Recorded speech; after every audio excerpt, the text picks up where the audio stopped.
അപ്പോൾ നമ്മളെ സ്റ്റെപ്പിൻ്റെ പണി ഇതാ ഫുള്ളായിട്ട് കഴിഞ്ഞിട്ടുണ്ട് കേട്ടോ. അപ്പോൾ ഇന്ന് വൈകുന്നേരമായിട്ടുണ്ട്. ഫുള്ളായിട്ട് ഞങ്ങൾ കല്ലൊക്കെ വെച്ചിട്ട് 12 സെൻറ്റിമീറ്റർ കറക്റ്റ് ആയിട്ടിട്ടുണ്ട്. 43 സെൻറ്റിമീറ്റർ വീതി വരുന്നുണ്ട്. വയമാക്ക സൂപ്പറായില്ലേ? വയമാക്ക് സൂപ്പറായില്ലേ?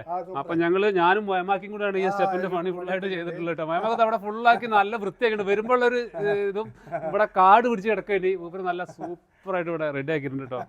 അപ്പം നമ്മൾ അപ്പോൾ ഈ രീതിയിലാണ് ഇവിടെ സ്റ്റെപ്പ് ചെയ്തിട്ടുള്ളത്. ഈ പില്ലർ കഴിഞ്ഞിട്ട് ഒരു 60 സെൻറ്റിമീറ്റർ പുറത്തേക്ക് വെച്ചിട്ടുണ്ട്. അവിടെ അതേമാതിരി 60 സെൻറ്റിമീറ്റർ പുറത്തേക്ക് വെച്ചിട്ടുണ്ട്. ഇവിടെ ചെറിയൊരു സംഭവം വരും കേട്ടോ. അവിടെ ഒരു ഡിസൈൻ വരാനുള്ളതാണ്. അപ്പോൾ സുഖമായിട്ട്, അതായത് സ്റ്റെപ്പ് ഹൈറ്റ് കുറവായതുകൊണ്ട് തന്നെ ആർക്കും സുഖമായിട്ട് കയറി പോകാൻ പറ്റുന്ന ഒരു സ്റ്റെപ്പാണ്. ഈ ഒരു ടൈൽ ഇതാ ഇതിൻ്റെ മുകളിൽ ഒരു ടൈലും കൂടി ഒട്ടി കിട്ടും. അപ്പോൾ ഈ ഒരു ഹൈറ്റ് റെഡി ആവുക. പണിയെടുത്ത് വരുമ്പോൾ ഇവിടെ ഈ ഒരു സ്റ്റെപ്പും ഹൈറ്റ് കിട്ടും. ഇതിൻ്റെ മുകളിലാണ് ഗമ്മിട്ടിട്ട് ഒട്ടിക്കാനുള്ളതാണ്. ഈ സ്റ്റെപ്പ് ഇത് ഒഴിവാക്കണില്ല. ഇതിൻ്റെ മുകളിൽ വേറെ ഒട്ടിക്കുക. കാരണം ഇത് ചെറിയ ഡാമേജ് ഒക്കെ വന്നിട്ടുണ്ട്. ഇതൊന്ന് മാറ്റാനുള്ളൊരു പരിപാടി ഉണ്ട്. അതാണ് ഈ രീതിയിൽ ഞങ്ങൾ ചെയ്തിട്ടുള്ളത്. ഓക്കെ, സ്റ്റെപ്പ് ഉഷാറായില്ലേ? അപ്പോൾ നിങ്ങൾ അഭിപ്രായം പറയണം. നിർദ്ദേശങ്ങളും അഭിപ്രായങ്ങളൊക്കെ സ്വീകരിക്കുന്നതാണ് അല്ലേ?